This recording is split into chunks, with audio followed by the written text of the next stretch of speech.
Bismillah. Assalamualaikum warahmatullahi wabarakatuh.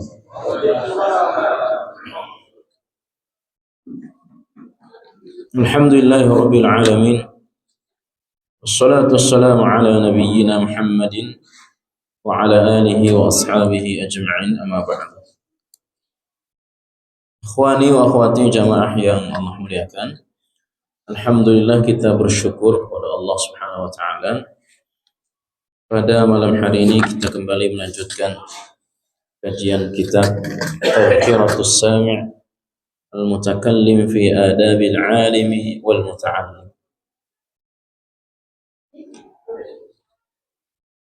Pada pertemuan terakhir kita telah menyampaikan muqaddimah dan ungkapan-ungkapan para ulama terkait tentang bagaimana pentingnya mempelajari adab, ya.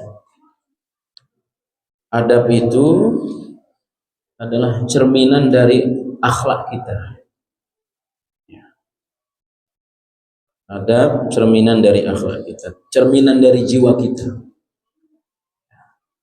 Kalau jiwa kita bersih, hati kita bersih, itu sangat berpengaruh kepada perangai kita. Tapi kalau jiwa masih kotor, hati masih kotor, bisa-bisa juga ucapannya itu tidak terkontrol. Sikap dia kepada orang lain juga tidak baik.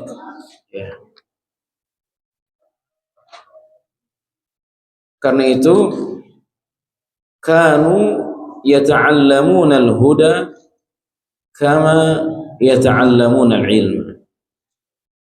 Orang-orang dulu,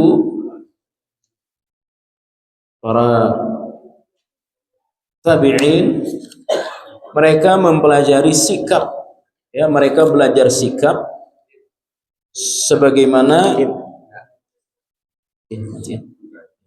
sebagaimana mereka belajar ilmu.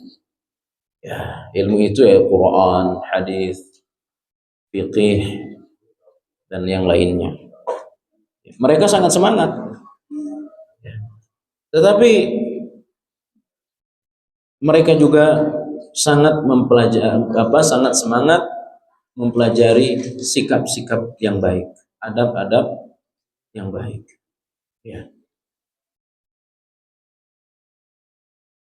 In kana ar-rajulu la yakhruju fi adabi yaksibuhu as-sinina summa as-sinin. Sungguh, kata Hasan al-Basri, kita sampaikan pada pertemuan terakhir, Hasan al-Basri ini ulama dari kalangan tabi'in, ulama besar. Sungguh seorang laki-laki telah berhasil mendapatkan adab yang baik, yang luhur, sesudah dia belajar dan berlatih diri selama bertahun-tahun. Sehingga dia menjadi karakter yang baik, itu butuh waktu yang sangat panjang. Kalau belajar Al-Quran, belajar hadis, itu bisa mudah, bisa cepat. Bagi orang yang diberikan kelebihan kecerdasan oleh Allah Subhanahu wa taala, dia menghafal Quran, itu bisa cepat. Imam Syafi'i itu menghafal kitab Al-Mustadrak dari gurunya Imam Malik, itu setengah hari sudah hafal buku hadis pertama. Orang-orang yang diberikan kecerdasan sehingga tahu hafal Al-Quran, nomor-nomor, letak-letaknya, itu kecerdasan yang Allah berikan kepada orang-orang tertentu, dan itu bisa cepat. Tetapi untuk membiasakan diri dengan perangai yang baik, itu butuh proses yang panjang, butuh waktu yang sangat lama. Ikhwani wa akhwati jamaah yang Allah muliakan, Sufyan bin Uyainah berkata, ini juga tabi'in, Inna Rasulullah sallallahu alaihi wasallam huwal mizanul akbar. Rasulullah itu adalah timbangan terbesar, mizan, ya, barometer terbesar. Wa alaihi tu'radul asya. Kepada beliau dikembalikan segala sesuatu. Ya.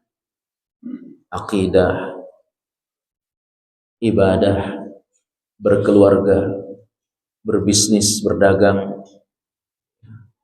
Itu semua sudah ada mizannya. Mizannya timbangan. Tidak boleh kita menyelisihi dari apa yang sudah menjadi ketentuan Rasulullah SAW. Dan yang paling utama adalah tentang akhlak, tentang adab. Karena apa? Kita sampaikan pada pertemuan terakhir, wa innaka la'ala khuluqin azim. Engkau wahai Muhammad itu akhlakmu di atas standar orang baik pada umumnya. Allah tidak menyebut akhlak Nabi itu bagus, tetapi di atas akhlak yang paling bagus. Ya. Kalau kita ini, ya mudah-mudahan akhlak kita sudah baik. Ya, para ulama, orang-orang saleh itu sudah baik. Tapi Nabi itu di atas standar orang-orang yang baik. Maka la'ala khuluqin. Itu kalau kita belajar bahasa Arab, la itu artinya lamut taukid, lam penguat. Engkau wahai Muhammad benar-benar di atas perangai yang baik, akhlak yang baik. Karena apa? Kana khuluquhu Al-Qur'an. Karena Nabi itu ya akhlaknya adalah Al-Qur'an. Ya. Maka bagaimana Nabi berbicara? Saudara yang Allah muliakan. Kalau kita buka di dalam kitab Al-Adabul Mufrad bab bertetangga. Suatu malam, halaman 2 ya, masih halaman 2. Suatu malam Rasulullah SAW dibuatkan roti oleh istrinya Aisyah radhiyallahu anha. Beliau di luar rumah, kemudian beliau masuk, ya, disuguhi roti itu oleh istrinya, ibu kita Aisyah radhiyallahu anha. Beliau tidak langsung memakannya karena beliau kedinginan, ya, beliau rebahan di pahanya Aisyah radhiyallahu anha. Ya. Begitu beliau bangun hendak memakan roti itu, tiba-tiba roti itu diambil, dimakan oleh al-kalb, yakni anjing. Ya. Anjingnya kabur, pergi. Kata Nabi kepada Aisyah, ambil apa yang masih bisa diambil. Tapi jangan sampai yang punya anjing itu terganggu. Perhatikan akhlak Nabi. Ambil roti itu dari anjing tersebut, tapi jangan sampai yang punya anjing itu terganggu dengan caramu mengambil. Ini akhlak yang luar biasa. Ya. Mungkin kalau ini terjadi pada sebagian orang, dicari tahu tuh siapa pemilik anjing ini. Kenapa dia biarkan anjingnya malam berkeliaran? Ya, mungkin dimarahin dan sebagainya, berkata yang tidak baik. Ya. Terjadi benturan di jalan sebagian orang, segala macam binatang di Ragunan disebut kadang-kadang. Ya, subhanallah. Ambil roti yang masih bisa diambil dari anjing itu, tapi pastikan cara mengambilmu itu tidak mengganggu pemilik roti itu, pemilik anjing itu. Inilah adab, inilah akhlak. Maka Nabi itu adalah mizan. Beliau timbangan segala sesuatu. Timbangan akidah, ya, cara beribadah, cara salat, cara haji, cara puasa. Maka cara salat kalau tidak sebagaimana cara salat Nabi, ya tidak bisa. Makanya kata Nabi, ada orang salat dapat pahala separuh, dapat pahala sepertiga. Ya. Bahkan ada yang sama sekali tidak dapat pahala. Ya. Kenapa? Karena standar sholatnya tidak sesuai dengan standar Nabi, dengan timbangan, dengan mizan Nabi, barometer Nabi. Demikian juga orang puasa, tidak dapat apa-apa dari puasa. Tetapi yang tidak kalah penting, kita menyandarkan kepada Nabi akhlak kita, ya, adab kita. Ikhwani wa akhwati jamaah yang Allah muliakan. Nabi tidak pernah marah pada istrinya ketika disuguhi makan yang mungkin tidak beliau senangi. Ya. Makanya Nabi tidak pernah mencela makanan. Kalau beliau tidak suka, beliau tidak akan makan. Ya. Kelihatan dari wajahnya. Dia tidak akan komentari makanan yang disuguhi yang beliau tidak suka itu. Ini luar biasa. Ya. Kepribadian akhlak Nabi kita Muhammad sallallahu alaihi wasallam. Ikhwani wa akhwati jamaah yang Allah muliakan. Alaihi tu'radul asya' ala khalqih, kepadanya dikembalikan segala sesuatu. Pertama soal akhlak, wasiratih, ya, perangai dan petunjuk beliau. Fama wafaqaha fahuwal haqq. Jika sesuai dengan Nabi maka benar. Wa ma khalafaha fahuwal batil. Jika tidak sesuai batil, maka itu akan tertolak. Itu tidak benar. Ya, seperti cara sholat, cara puasa. Ya. Jadi Nabi diutus oleh Allah untuk menjadi teladan bagi kita, untuk menjadi qudwah bagi kita. Gak usah sibuk-sibuk, gak usah susah-susah nyari teladan. Ya, teladanilah Nabi kita Muhammad sallallahu alaihi wasallam. Qudwatun hasanah liman kana yarjullaha wal yawmil akhir wa dzakarallaha katsiran. Ikhwani wa akhwati jamaah yang Allah muliakan. Jadi banyak sekali. Misalkan cara berpakaian, semua warna boleh macam-macam, tapi cara berpakaian sudah diatur oleh Nabi. Misalkan ketika kita sholat, barometernya apa, standarnya apa, tidak boleh kita melipat pakaian. Ya, ini sudah menjadi standar.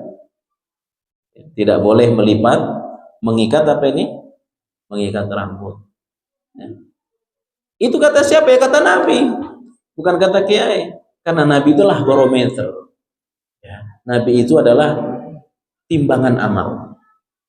Ya. Tidak bisa amal kita, tidak sah amal kita jika semata ikhlas karena Allah, kalau tidak diimbangi dengan timbangan yang benar. Itu namanya mizanul amal, timbangan amal. Ya. Nah, yang ngajarin kepada Nabi siapa? Ya Allah, Pak. Allah.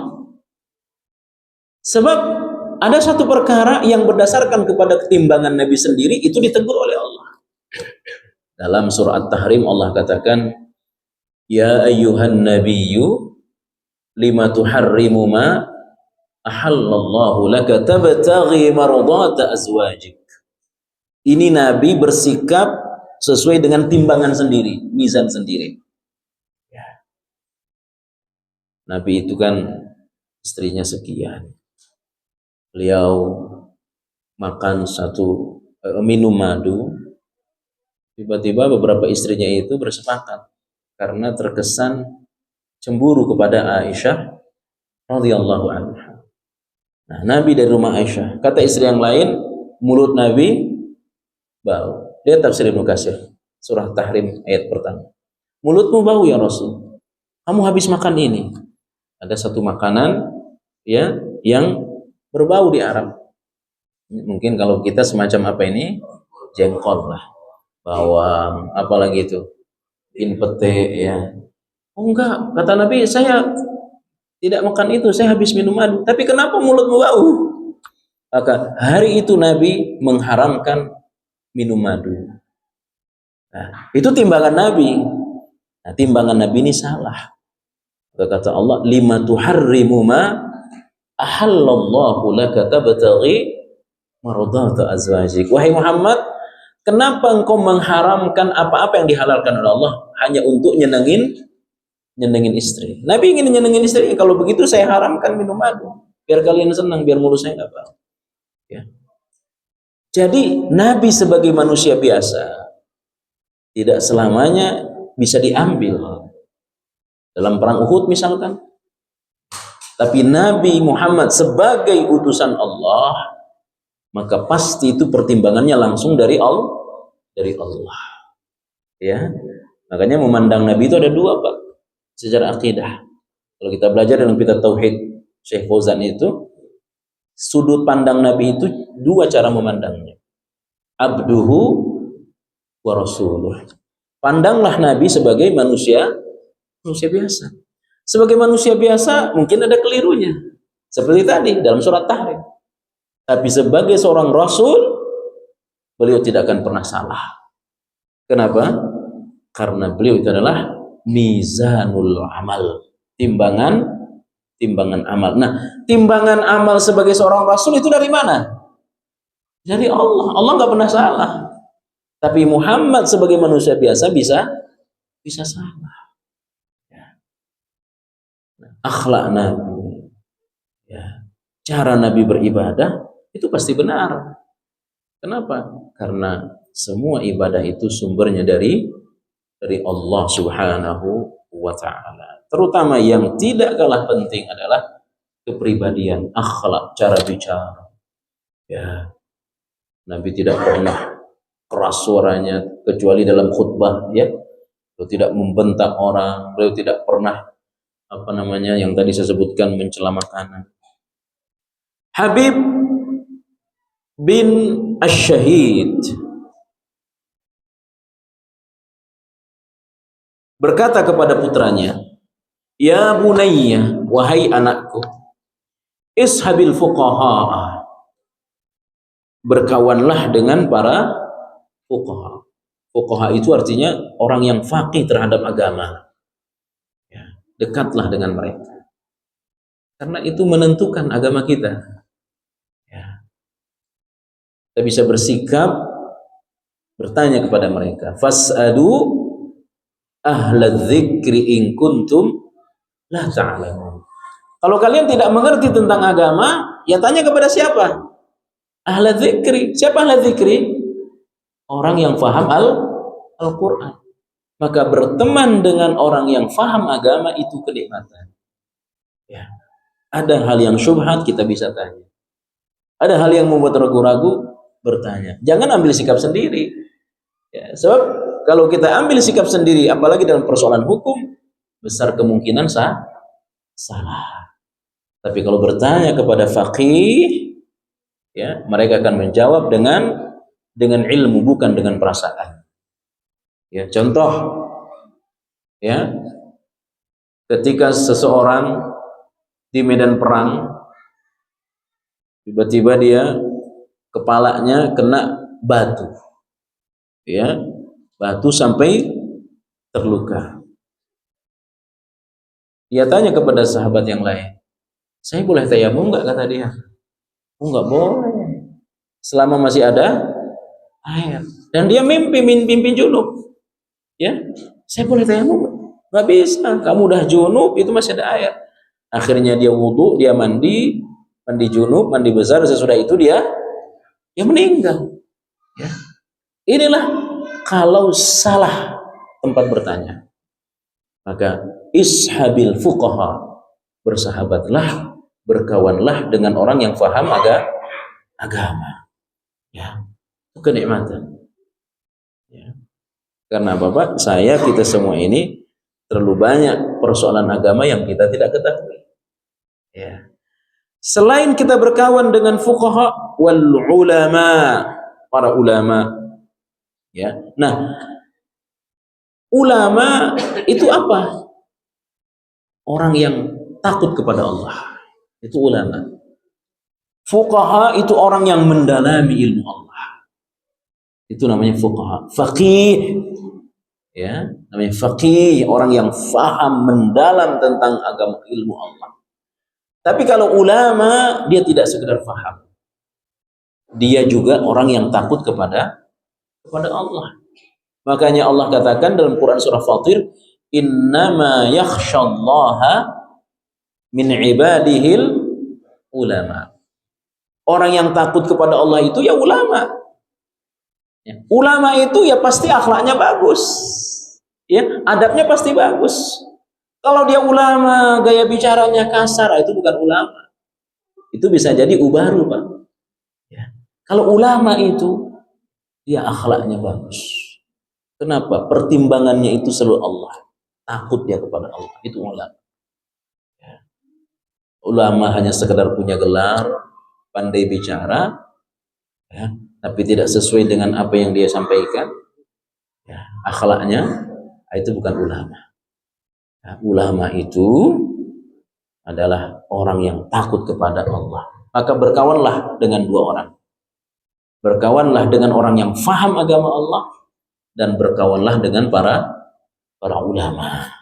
Ya. Wa ta'allam minhum, belajarlah kepada mereka. Wa khudh min adabihim, ambillah adab mereka. Ya. Bukan sekedar ambil ilmu dari mereka.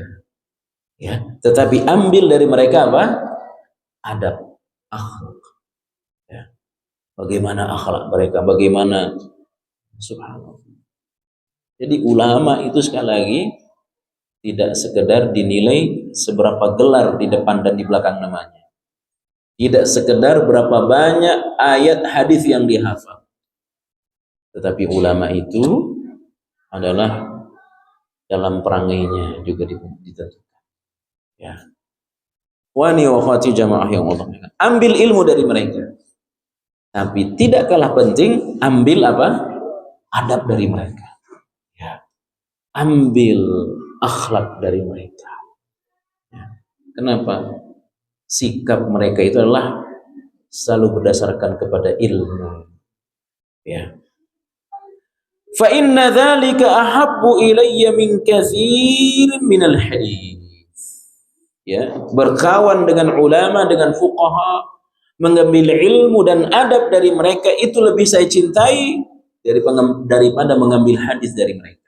Ini bukan hadis, ini ungkapan ulama, tabi'in, orang salih tempo dulu. Ya.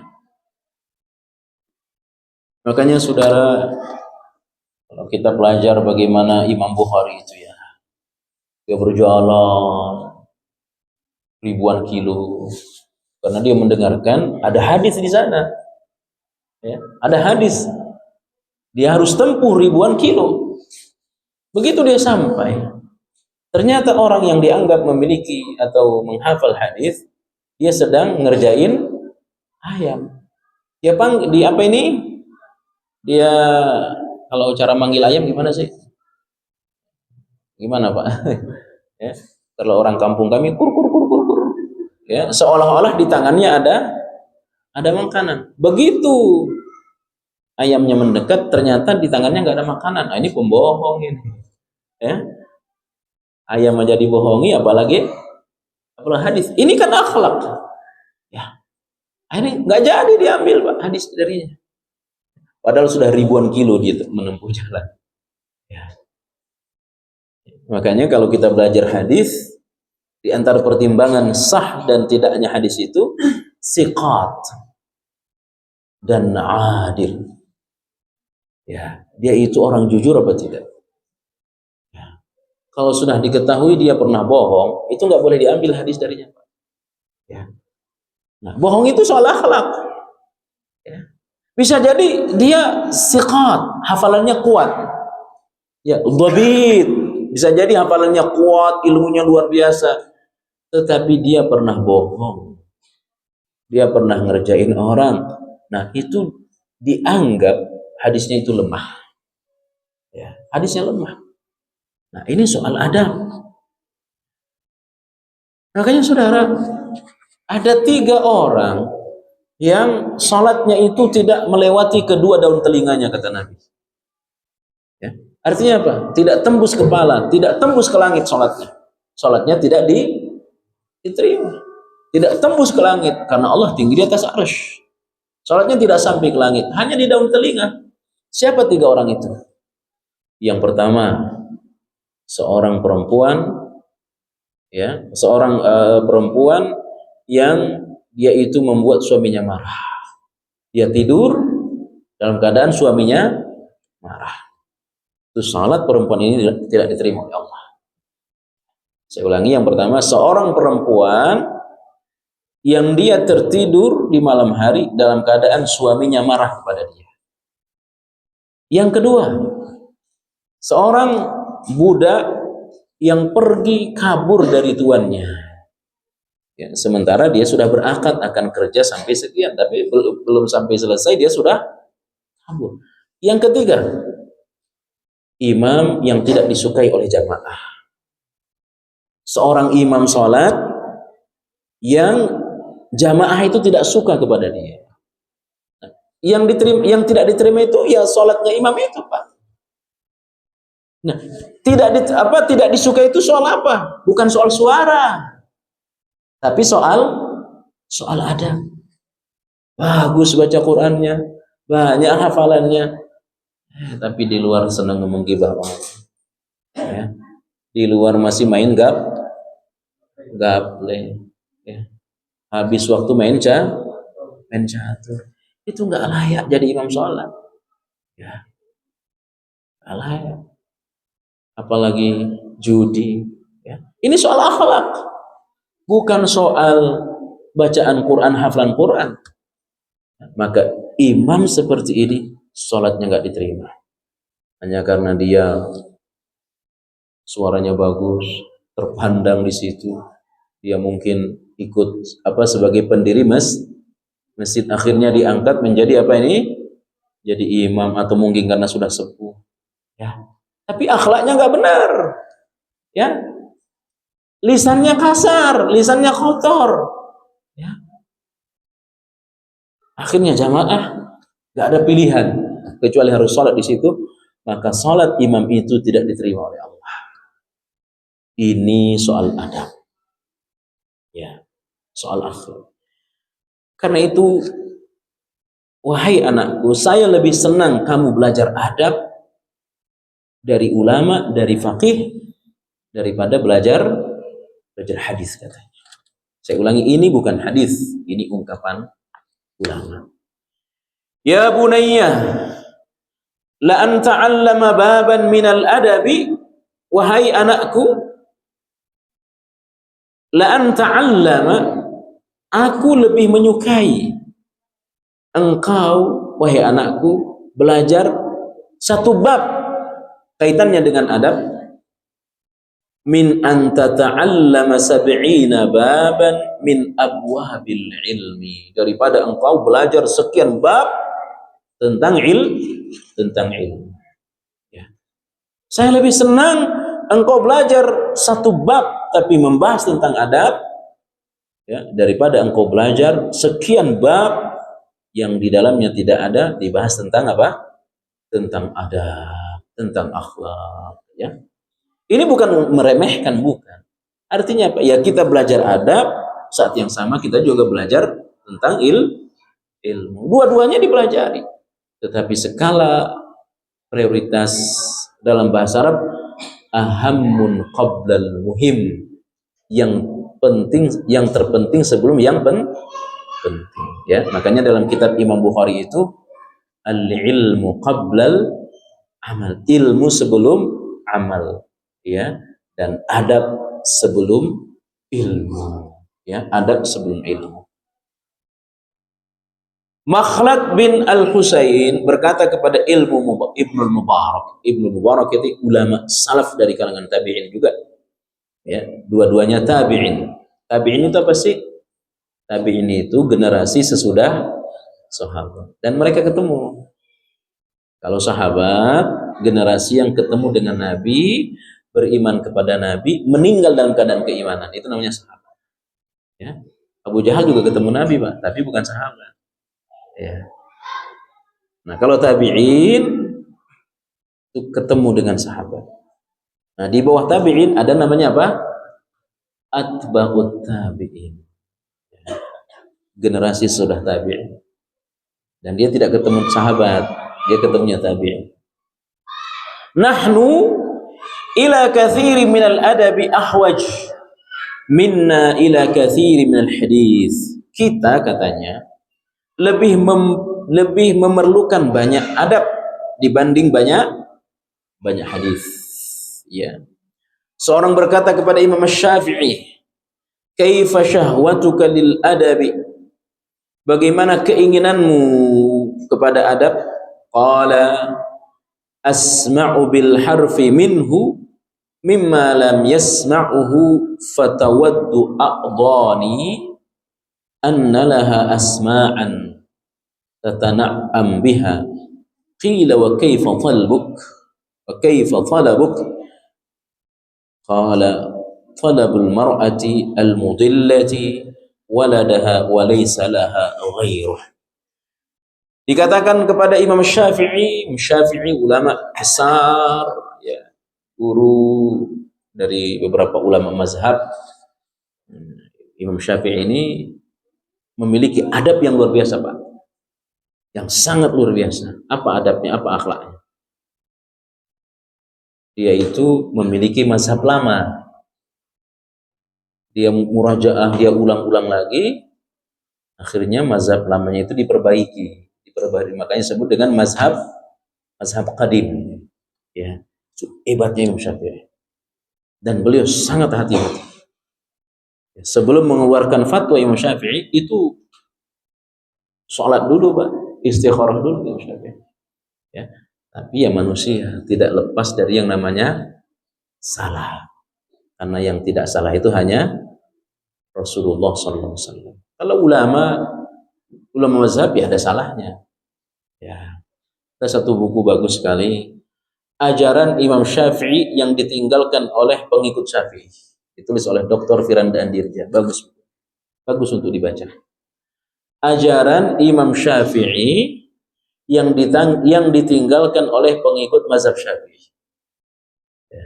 Contoh, Pak, ajaran Imam Syafi'i. Imam Syafi'i dan murid-muridnya itu menyuruh untuk memelihara jenggot. Itu mazhab Syafi'i ini.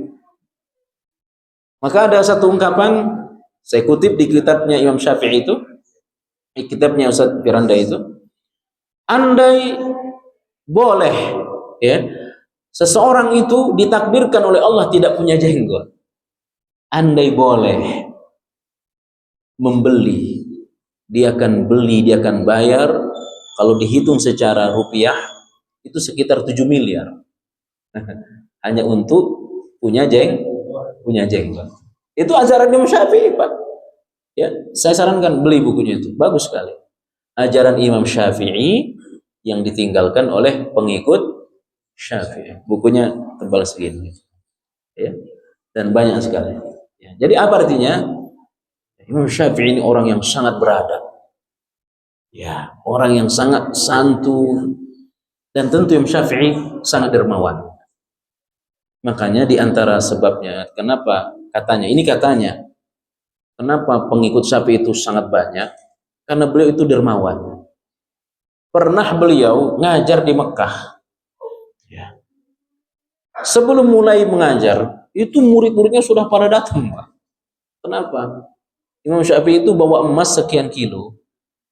Ya. Sebelum mengajar, emas itu dibagi oleh Imam Syafi'i ke murid-muridnya. Masya Allah. Itu kisah nyata, ya, kisah nyata. Ya. Makanya ini bagus kalau pengajian ada makannya, Pak. Itu daya tarik juga, Pak. Makanya ada makan habis izin. Itu daya tarik, kan nggak apa-apa, sunnah makan bersama.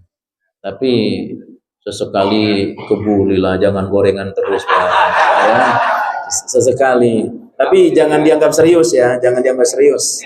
Tapi kalau mau ditanggapi juga bagus, ya. Itu Imam Syafi'i itu, Pak. Ya, akhlaknya luar biasa, adabnya luar biasa. Ya. Nah, ini kadang-kadang orang mengaku pengikut Syafi'i, tapi kadang-kadang gaya bicaranya, ya, maaf ya, tidak menggambarkan pengikut Imam Syafi'i. Ya.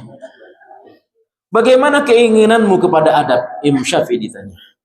Imam Syafi'i menjawab, aku mendengar satu huruf darinya yakni tentang adab itu, yang belum aku dengar, lalu semua anggota tubuhku berharap memiliki pendengaran untuk menikmatinya. Subhanallah.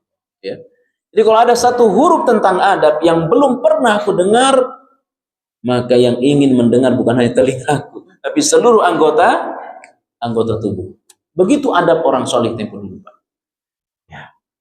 Ada seorang tabi'in juga, kalau saya tidak keliru, kalau bukan Ibrahim bin Adham, Fudail bin Iyad. Ya. Ada remaja membaca hadis. Ada remaja membaca hadis. Itu didengar secara khusyuk oleh Fudail bin Iyad. Padahal hadis itu sudah dihafal, tahu dia maknanya. Ya. Wahai remaja, saya hafal hadis itu. Saya dengar hadis itu dan saya ngerti sebelum kamu lahir, katanya. Sebelum kamu lahir saya sudah hafal hadis itu. Tapi saya khusyuk mendengar. Ya, itu adab mereka. Ya, adab menghormati ilmu. Ya. Ini kan kadang-kadang, terutama ini kadang-kadang ustadz. Ya, kadang-kadang dengerin pengajian kabur aja. Yang disuruh rajin duduk di majelis ilmu para jamaah, ya kadang-kadang ustadz nggak rajin. Ya, subhanallah. Ya. Nah, Imam Syafi'i, ya, Imam Syafi'i, lalu semua anggota tubuhku berharap memiliki pendengaran untuk menikmatinya. Dia pengen tangannya jadi telinga, dia pengen kakinya jadi telinga, karena dia menikmati mendengarkan huruf kalimat tentang apa? Tentang adab. Subhanallah. Ya, saya menikmatinya, katanya. Dia menjawab, layaknya pencarian seorang ibu yang kehilangan anak satu-satunya. Ya. Subhanallah. Makanya tentu seluruh imam mazhab, Imam Syafi'i, Abu Hanifah, Imam Malik, Imam Ahmad, mereka semua beradab. Mereka semua orang-orang yang sangat santun. Ya, sangat santun. Ikhwani wa akhwati jamaah yang Allah muliakan, kita masuk pada halaman ke-7. Bab pertama, itu tadi muqaddimah. Ya, bab pertama tentang fadlul ilmi wal ulama, dan mengajarkan ilmu serta mempelajarinya. Ya. Keutamaan ilmu dan ulama serta keutamaan mengajarkan ilmu dan mempelajarinya. Pengarang kitab menurunkan beberapa ayat dan pastinya hadis-hadis Rasulullah sallallahu alaihi wasallam. Yang pertama surah Al-Mujadilah ayat 11. Yarfa'illahu alladhina amanu minkum walladzina utul ilma darajat. Allah Subhanahu wa taala mengangkat derajat orang-orang beriman di antara kalian dan orang-orang yang diberi ilmu beberapa derajat. Nah, ikhwani wa akhwati jamaah yang Allah muliakan. Terutama ilmu yang berkaitan tentang bagaimana menumbuhkan rasa takut kita kepada Allah. Ilmu yang bagaimana mensukseskan akhirat kita. Ya. Allah akan angkat derajatnya. Makanya di antara orang yang sangat dibenci oleh Allah, sangat dimurkai oleh Allah, adalah orang yang berisik di pasar. Ini hadis Nabi. Berisik di pasar, tapi diam soal agama. Apa maknanya, Pak? Dia mengerti cara berdagang, tetapi dia tidak mengerti cara sukses akhirat. Ya. Dia mengerti ilmu dunia, tetapi tidak mengerti ilmu akhir. Itu sangat dimurkai oleh Allah. Ya. Dengan ilmu dunia terangkat derajatmu di dunia, tapi ilmu akhirat akan mengangkat derajatmu dunia, terlebih nanti di hari akhir. Nah, derajat yang diangkat oleh Allah bukan satu derajat, tapi darajat. Kalau kita belajar bahasa Arab, ini disebut dengan jam'ut taksir. Artinya bertingkat-tingkat, berderajat-derajat. Ya. Ikhwani wa akhwati jamaah yang Allah muliakan. Oleh karena itulah, ya, kita harus memiliki perhatian khusus, ya, terhadap ilmu ini. Suatu ketika Rasulullah bersama Bilal bin Rabah. Ya. Bilal bin Rabah itu Abu Hurairah, bukan Bilal, Abu Hurairah. Abu Hurairah itu memiliki perhatian khusus luar biasa kepada ilmu. Makanya meriwayatkan hadis kurang lebih 6.000 hadis. Ya. Kurang lebih 6.000 hadis beliau riwayatkan. Padahal berkawan, bersahabat dengan Nabi hanya berapa tahun?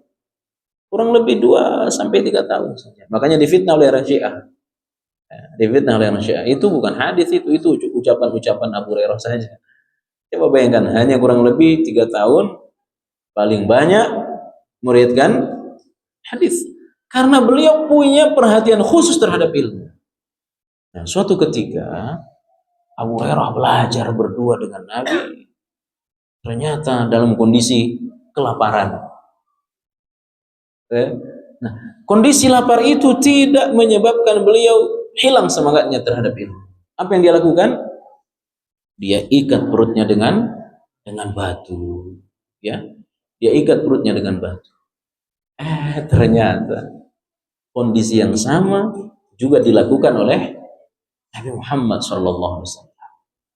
Ya, Nabi dalam kondisi kelaparan, lapar, ya, tetapi itu tidak menghalanginya untuk menyibukkan diri dengan ilmu. Ya, kita nggak mungkin, Pak. Ya, berangkat, udah makan, selesai kajian, sudah diangkat gorengan dari atas mana? Ya, kurang nikmat apa hidup kita? Cuma kadang-kadang ada sebagian orang yang kurang cinta kepada ilmu, makanya derajatnya begitu-gitu aja. Allah akan mengangkat derajat seseorang dengan 2 perkara, dengan iman dan dengan ilmu. Ya, ikhwani wa akhwati jamaah yang Allah muliakan. Ilmu menentukan derajat orang di surga. Ya. Menentukan derajat. Ya, ini dengan Quran. Ya. Karena derajat orang di surga itu berdasarkan kepada batas terakhir Quran yang dia baca. Nah, kalau dia tidak mengerti tentang Quran, kalau dia tidak bisa membaca Quran, bagaimana Allah akan mengangkat derajat dia di hari akhir? Maka saudara, Bapak Ibu, jangan sampai ada di antara kita ini, mohon maaf, meninggal dunia belum bisa membaca Al-Quran. Ya. Saya nasihatkan diri kita semua, jangan sampai ada di antara kita ini, jamaah Masjid Mutmainnah ini, meninggal dunia belum bisa membaca Al-Quran. Ya, dan lancar. Ya, lancar. Karena derajat kita sekali lagi itu ditentukan di surga berdasarkan kepada ilmu Al-Quran, bacaan, apalagi dengan hafalan kita. Ya, ikhwani wa akhwati jamaah yang Allah muliakan. Ibnu Abbas berkata, al-ulama'u fawqal mu'minin bisab'i mi'ati darajat. Ma baina darajataini mi'atu amin. Ibnu Abbas, sepupu Rasulullah, ulama tafsir terkemuka dari kalangan sahabat. Para ulama berada di atas orang-orang mukmin. Ya. Tentu mukmin yang tidak mendalam ilmunya. Ya. Dengan 700 derajat. Sama-sama mukmin pastinya, sama-sama beriman, tapi yang satu dia memiliki ilmu, yang satu tidak. Ya mungkin punya tapi ya tidak terlampau banyak. Ya. Itu derajatnya lebih tinggi berapa? 700 700 derajat. Jarak di antara dua derajat adalah 100 tahun. Ya, 100 tahun. Ini ungkapan asar, bukan hadis. Ya, ini asar. Asar itu hanya ungkapan sahabat. Ya. Allah berfirman dalam Quran surah Ali Imran ayat 118, syahidallahu annahu la ilaha illallah la ilaha illahu wal malaikatu wa ulul ilmi qaimam bil qisti. Coba perhatikan bagaimana Allah Subhanahu wa taala memposisikan orang-orang berilmu itu sederajat dengan para malaikat. Ya. Syahidallahu annahu la ilaha illa huwa wal malaikah. Ya. Wal malaikah wa ulul ilmi. Jadi posisi orang yang berilmu itu disambung dengan posisi para malaikat. Kalau kita belajar bahasa Arab, wa di sini apa kedudukannya? Itu namanya waw ataf. Waw ataf. Waw yang menunjukkan sederajat. Ji'tu wa Ahmad, saya datang dan Ahmad, berarti sama, jam datangnya sama, cara datangnya sama, nggak ada beda.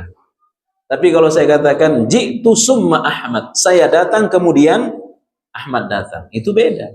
Bisa datang duluan saya datang duluan, saya datang berkendara, kemudian disusul oleh Ahmad, dia jalan kaki. Ya, jauh bedanya. Nah di sini Allah memakai kata waw, Pak. Ini dalam bahasa Arab disebut dengan waw ataf, waw penyambung. Berarti kedudukan malaikat dengan orang yang berilmu kedudukannya apa? Sama. Ya. Allah bersaksi menyatakan bahwa tidak ada Tuhan yang berhak disembah secara benar kecuali Allah sebagai yang menegakkan keadilan, dan para malaikat serta orang-orang yang berilmu juga bersaksi demikian. Allah Subhanahu wa taala memulai dengan dirinya, lalu menyambungnya dengan malaikat-malaikatnya, kemudian ahli ilmu. Ini sudah cukup menjadi kemuliaan, keutamaan, keluhuran, dan kehormatan orang-orang yang berilmu. Disebutkan juga pada surah Az-Zumar ayat 9, qul hal yassawil ladzina ya'lamuna wal ladzina la ya'lamun. Apakah sama orang-orang yang mengetahui dengan orang-orang yang tidak mengetahui? Ini kalau kita sambung dengan kalimat-kalimat sebelumnya tentang ayat ini bicara tentang salat tahajud ini, Pak. Amman huwa qanitun ana al-laili sajidan wa qa'ima yahdharul akhirah wa yarju rahmat rabbih qul hal yastawil ladzina ya'lamuna wal ladzina la ya'lamun. Ya, ayat ini penghujung ayat tentang salat malam. Orang-orang yang takut kepada Allah. Adapun orang yang tekun dalam beribadah, amman huwa qanitun ana al-laili, dia tekun beribadah di malam hari. Sajidan wa qa'ima, dia bersujud, dia berdiri. Yahdzarul akhirah, dia lakukan karena takut hari akhir. Wa yarju rahmat rabbih, dan dia berharap surga Allah. Apakah sama orang yang berilmu dengan orang yang tidak berilmu? Ya. Kalau kita buka tafsir Ibnu Katsir tentang surah Az-Zumar 9 ini ayat berbicara tentang Ibnu Abbas, tentang Utsman bin Affan. Diceritakan oleh Ibnu Abbas dengan ilmu yang mendalam, dengan pemahaman yang luar biasa tentang surga, tentang neraka. Utsman bin Affan salat malam dalam satu rakaat salat tahajud seperti membaca satu Al-Quran. Nah, kenapa Utsman bin Affan begitu semangat salat malam? Karena dorongan ilmu. Orang yang ngaji dengan yang tidak ngaji beda salat tahajudnya. Ya. Orang yang rajin duduk di majelis ilmu, insya Allah salat tahajudnya itu rajin dan panjang. Ya. Itu penting. Maka tidak akan pernah sama salat tahajud orang yang tidak datang ke majelis ilmu dengan yang datang ke majelis ilmu. Itu tentang salat tahajud, belum yang lain. Semangat berinfak tidak akan sama orang yang ngaji dengan orang yang tidak ngaji. berbakti kepada orang tua tidak akan pernah sama orang yang ngaji dengan orang yang tidak ngaji. Apa yang mendorong? Ilmu. Ya, ilmu. Maka Allah katakan tidak akan pernah sama orang yang berilmu dengan orang yang tidak berilmu dalam penghambaan kepada Allah. Ya, secara khusus ayat ini bicara tentang sholat apa? Sholat tahajud. Silahkan dibuka nanti tafsir Ibnu Katsir surah Az-Zumar ayat 9. Kita cukupkan. Saya tidak bisa melanjutkan Mbak Daisha dan mohon maaf tidak bisa makan bersama. Ya, ada keluarga saya meninggal dunia yang dulu saya tinggal di rumahnya. Ya, sebelum menikah saya tinggal dan banyak dibantu. Tadi saya dapat infonya waktu mau berangkat. Sebenarnya saya terpikir tadi untuk membatalkan kajian tapi tidak mungkin, makanya saya memilih untuk tidak melanjutkan Mbak Daisha, harus ke rumahnya ya. Subhanakallah bihamdik asyhadu an la ilaha illa anta astaghfiruka wa atubu ilaik. Wassalamualaikum warahmatullahi wabarakatuh.